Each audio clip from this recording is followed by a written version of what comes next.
ನಮಸ್ಕಾರ. ಇವತ್ತಿನ ವಿಡಿಯೋದಲ್ಲಿ ಹೆಸರುಬೇಳೆ ಪಾಯಸ ಮಾಡೋದನ್ನ ತೋರಿಸ್ತಾ ಇದ್ದೀನಿ. ಅದಕ್ಕೆ ಏನೇನು ಪದಾರ್ಥಗಳು ಬೇಕು ಅಂತ ನೋಡೋಣ ಬನ್ನಿ.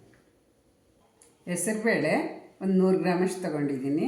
ಬೆಲ್ಲ ಒಂದು 200 ಗ್ರಾಮು, ಏಲಕ್ಕಿಕಾಯಿ ಒಂದು 4, ಲವಂಗ ಒಂದು 3, ಕಾಯಿ ತುರಿ ಒಂದು ಬಟ್ಲು, ಒಂದು ತೆಂಗಿನಕಾಯಲ್ಲಿ ಅರ್ಧ ಬಟ್ಲು ತೊಗೊಂಡಿದ್ದೀನಿ. ಗಸಗಸೆ ಒಂದು 3 ಚಮಚದಷ್ಟು ತೊಗೊಂಡಿದ್ದೀನಿ.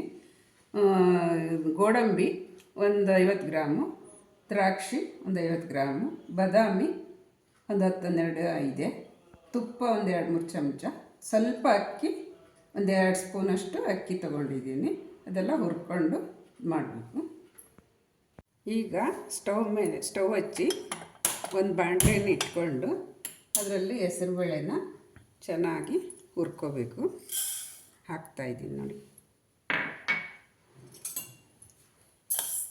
ಈ ಥರ ಮೀಡಿಯಮ್ ಉರಿಲೇ ಹುರಿಬೇಕು. ಈ ಥರ ಸಣ್ಣ ಉರಿಲೆ ಮೀಡಿಯಮ್ ಉರಿಲೆ ಒಂಥರ ಬ್ರೌನ್ ಕಲರ್ ಬರೋವರೆಗೂ ಕಲರ್ ಚೇಂಜ್ ಆಗುತ್ತೆ. ಆವಾಗ ನಮಗೆ ಗೊತ್ತಾಗುತ್ತೆ. ಅಲ್ಲಿವರೆಗೂ ನಾವು ಒಂದು 2-3 ನಿಮಿಷ ಹುರ್ಕೋಬೇಕಾಗ್ತದೆ.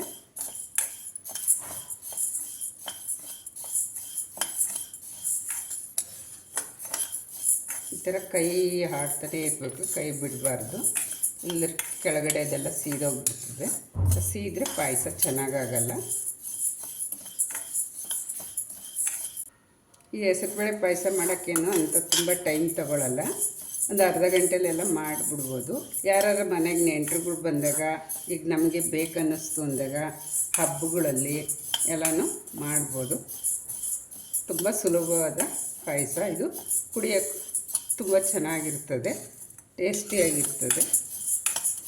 ಅದರಿಂದ ಇದು ತಂಪು ಕೂಡ. ಇದು ಹೆಸರುಬೇಳೆ ಪಾಯಸ ಎಲ್ಲರೂ ಸೇವನೆ ಮಾಡ್ಬೋದು. ಇದು ಬೆಲ್ಲ ಹಾಕಿದಷ್ಟು ಟೇಸ್ಟ್ ಬರ್ತದೆ. ಸಕ್ಕರೆಯಲ್ಲೂ ಮಾಡ್ಕೊತಾರೆ, ಆದರೂ ಬೆಲ್ಲದ್ದೇ ಟೇಸ್ಟ್ ಜಾಸ್ತಿ. ಈ ಥರ ನೋಡಿ. ಇವಾಗ ಈ ಥರ ಕಲರ್ ಚೇಂಜ್ ಆಗೋವರೆಗೂ ಹುರ್ಕೋಬೇಕು. ತುಂಬ ಕೆಂಪು ಹುರ್ಕೋಬಾರ್ದು. ಅದು ಒಂಥರ ಸೀದಿದ ವಾಸನೆ ಬರ್ತಾಯಿರ್ತದೆ ನೋಡಿ. ಇವಾಗ ಚೇಂಜ್ ಆಗಿದೆ. ಈ ಥರ ಹುರ್ಕೊಂಡು ನಾನು ತೆಗಿತಾಯಿದ್ದೀನಿ. 1-2 ಸ್ಪೂನ್ ಗಸಗಸೆ ತೊಗೊಂಡಿದ್ನಲ್ಲ, ಅದನ್ನು ಹುರ್ಕೊತಾ ಇದ್ದೀನಿ.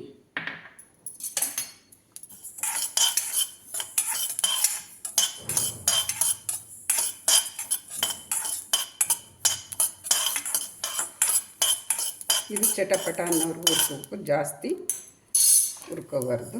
ಈ ಥರ ಇದು ನಮ್ಮ ಮನೆಯಲ್ಲಿ ಕೆಂಪಕ್ಕಿ ಇದೆ, ಅದನ್ನೇ ಹುರ್ಕೊತಾ ಇದ್ದೀನಿ. ನೀವು ಯಾವ್ದು ನಿಮ್ಮ ಮನೆಯಲ್ಲಿರುತ್ತೋ ಅದನ್ನೇ ಹುರ್ಕೋಬೋದು. ನಾನೊಂದು ಸ್ಪೂನಷ್ಟು ತೊಗೊಂಡಿದ್ದೀನಿ, ಜಾಸ್ತಿ ಏನು ಹಾಕಿಲ್ಲ.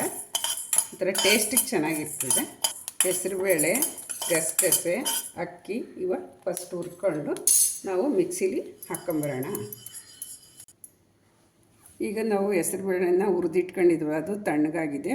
ಅದಕ್ಕೆ ಸ್ವಲ್ಪ ನೀರು ಹಾಕಿ ಒಂದು 2 ಸತಿನಾದರೂ ತೊಳ್ಕೊಬೇಕು. ಈ ಥರ ಇವಾಗ ಹೆಸರುಬೇಳೆ ತೊಳೆದು ಒಂದು ಕುಕ್ಕರಲ್ಲಿ ಹಾಕಿ ಇದಕ್ಕೆ 3 ಗ್ಲಾಸ್ ನೀರು ಹಾಕಿ ಬೇಯಕ್ಕಿಡಬೇಕು. ಒಂದು 2 ವಿಷಲ್ಲು ಬರಬೇಕು. ಇದು ವಿಷಲ್ ಬರೋವರೆಗೂ ಅಷ್ಟರಲ್ಲಿ ನಾವು ಕಾಯಿ, ಗಸಗಸೆ, ಬಾದಾಮಿ ಎಲ್ಲ ಇತ್ತಲ್ಲ, ಅದನ್ನು ರುಬ್ಕೊಂಬರೋಣ ಅಷ್ಟರಲ್ಲಿ.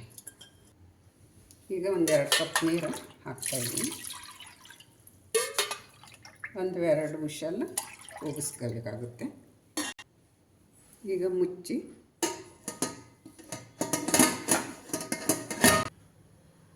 ಈ 4 ಐಟಮ್ನೂ ರುಬ್ಕೋಬೇಕು. ಇವಾಗ ಗಸಗಸೆನ ಹಾಕೋತಾ ಇದ್ದೀನಿ. ಹಾಗೆ ಬಾದಾಮಿ, ಗೋಡಂಬಿ ತೊಗೊಂಡಿದ್ನಲ್ಲ ಅಷ್ಟು ಹಾಕ್ಕೊತಾ ಇದ್ದೀನಿ. ಸ್ವಲ್ಪ ಅಕ್ಕಿ ಹುರ್ಕೊಂಡಿದ್ನಲ್ಲ, ಒಂದು 2 ಸ್ಪೂನಷ್ಟು, ಅದನ್ನು ಹಾಕ್ತಾಯಿದ್ದೀನಿ. ಕಾಯಿ ತುರಿ, ಈಗ ಕೆಲವರು ಕಾಯಿ ತುರಿ ರುಬ್ಬಾದರೂ ಹಾಕ್ಕೊತಾರೆ, ಕಾಯಿ ತುರಿನಾದರೂ ಹಾಕ್ಕೋತಾರೆ. ನಾನು 1 ಹೋಳು ಕಾಯಿ ತುರಿ ತೊಗೊಂಡಿದ್ದೀನಿ. ಏಲಕ್ಕಿನೂ ಕೂಡ ಹಾಕಿದ್ದೀನಿ. ಈ ಥರ ಒಂದು ಲೋಟದಷ್ಟು ನೀರು ಹಾಕ್ಬಿಟ್ಟು ಚೆನ್ನಾಗಿ ನೈಸಾಗಿ ರುಬ್ಕೊಂಡಿದ್ದೀನಿ.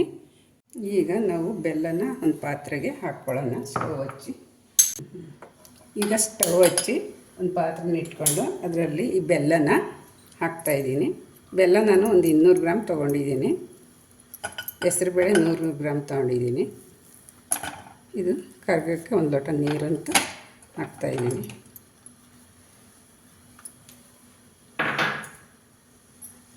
ಈ ಥರ ನೀರು ಹಾಕಿದ್ಮೇಲೆ ಅದು ಸಣ್ಣದಲ್ಲಿ ಕರಗಬೇಕು.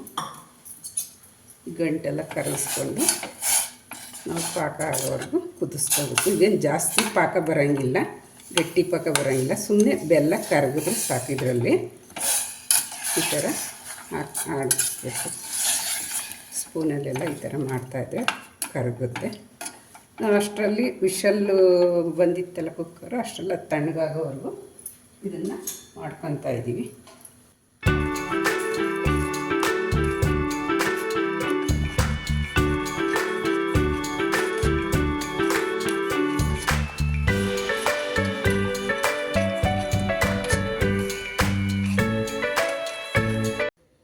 ಈಗ ಕುಕ್ಕರು ರೆಡಿಯಾಗಿದೆ ನೋಡಿ. ಬೇಳೆ ಈ ಥರ ಬೆಂದಿದೆ.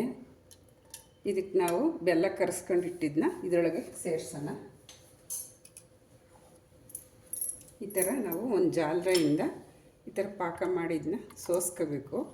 ಸ್ವಲ್ಪ ಕಲ್ಲು ಅಥವಾ ಕಡ್ಡಿ ಏನಾದರೂ ಇದ್ದೇ ಇರುತ್ತೆ, ಅದಕ್ಕೋಸ್ಕರ ನಾವು ಸೋಸ್ಕೋಬೇಕು. ಕಾಯಿ, ಗಸಗಸೆ, ಬಾದಾಮಿ ಎಲ್ಲ ರುಬ್ಬಿದ್ವಲ್ಲ, ಅದನ್ನು ಕೂಡ ಈ ಥರ ಸೇರಿಸ್ಕೋಬೇಕು. ಇದಕ್ಕೆ ಈ ಥರ ಎಲ್ಲ ಬೆಲ್ಲ, ಗಸಗಸೆ, ಕಾಯಿ ರುಬ್ಬಿದ್ದೆಲ್ಲ ಸೇರಿಸಿ ಈ ಥರ ನಾವು ಮಿಕ್ಸ್ ಮಾಡಿ ಕೈ ಆಡ್ತಾ ಇರಬೇಕು. ಇದು ಒಂದು ಕುದಿ ಬರೋವರೆಗೂ ಚೆನ್ನಾಗಿ ಕುದಿಸ್ಬೇಕು. ಒಂದು 2-3 ನಿಮಿಷನಾದ್ರು ಕುದಿಸ್ಬೇಕಾಗುತ್ತೆ. ಈ ಥರ ನೋಡಿ, ಹೆಸರುಬೇಳೆ ಎಲ್ಲ ಇದರಲ್ಲಿ ಬಾಯಿಗೆ ಸಿಗ್ತಾಯಿದ್ರೆ ತಿನ್ನೋಕ್ಕೆ ಚೆನ್ನಾಗಿರ್ತದೆ. ಇದು ಹಬ್ಬದಲ್ಲಿ ಕೂಡ ನಾವು ಮಾಡ್ಕೊಳ್ಳೋಕ್ಕೆ ಸುಲಭ. ಪಾಯಸ, ಹೆಸರುಬೇಳೆ ಪಾಯಸ, ಯಾರನ್ನ ನೆಂಟರು ಬಂದರೆ ದಿಢೀರಂತ ಮಾಡ್ಕೋಬೋದು, ಸಡನ್ನಾಗಿ ಮಾಡ್ಬೋದು. ಇವಾಗ ಇದು ಪಾಯಸ ಕುದಿಯೋಕ್ಕೆ ಸ್ಟಾರ್ಟ್ ಆಗಿದೆ. ಈ ಥರ ಕುದಿಸಿದ ಮೇಲೆ ನಮಗೆ ಹದ ನೋಡಿಕೊಂಡು ಇವಾಗ ನೀರು ಬೇಕೋ ಅಥವಾ ಸ್ವೀಟು ಎಷ್ಟು ಬೇಕೋ ಅಂತ ನೋಡಿಕೊಂಡು ಹಾಕ್ಕೋಬೋದು.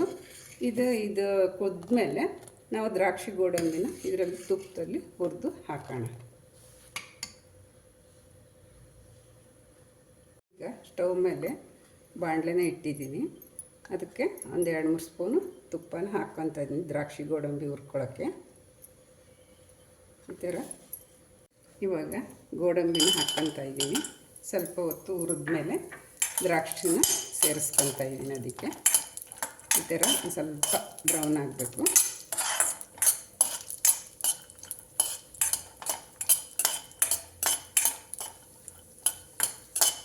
ಇದು ಸಣ್ಣ ಊರಲ್ಲೇ ಹುರಿಬೇಕು, ಇಲ್ಲದ್ರೆ ಸೀದೋಗ್ಬಿಡ್ತದೆ. ಇದರಿಂದ ಇದು ತುಂಬಾ ತಂಪು ಹೆಸರುಬೇಳೆ ಪಾಯಸ. ಇದು ಮನೆಯಲ್ಲಿ ಮಾಡಿಕೊಂಡು ಯಾವಾಗ ಬೇಕಾದರೂ ಮಾಡ್ಕೊಂಡು ಕುಡಿಬೋದು. ತುಂಬ ಹೀಟಾದವ್ರಿಗೆ ಅದೆಲ್ಲ ತುಂಬಾ ಒಳ್ಳೆಯದು ಆರೋಗ್ಯಕ್ಕೆ. ಹೆಸರುಬೇಳೆ ಪಾಯಸ ಈ ಥರ ಹುರ್ಕೋಬೇಕು ದ್ರಾಕ್ಷಿನ.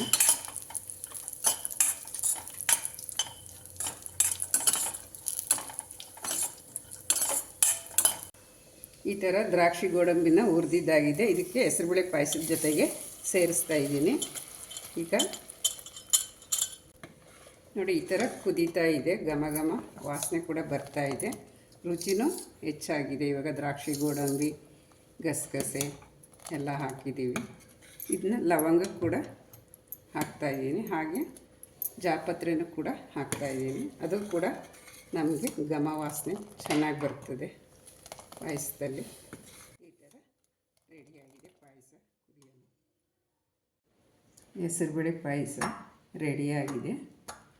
ನೀವು ಕೂಡ ಮನೆಗಳಲ್ಲಿ ಮಾಡಿಕೊಂಡು ಊಟ ಮಾಡಿ. ಇದುವರೆಗೂ ಹೆಸರುಬೇಳೆ ಪಾಯಸ ಮಾಡಿಲ್ಲ, ನೋಡಿದ್ರಲ್ಲ. ಇದೇ ಥರ ನಮ್ಮ ವಿಡಿಯೋಗಳಿಗಾಗಿ ಲೈಕ್ ಮಾಡಿ, ಶೇರ್ ಮಾಡಿ, ಸಬ್ಸ್ಕ್ರೈಬ್ ಆಗಿ. ನಮಸ್ಕಾರ.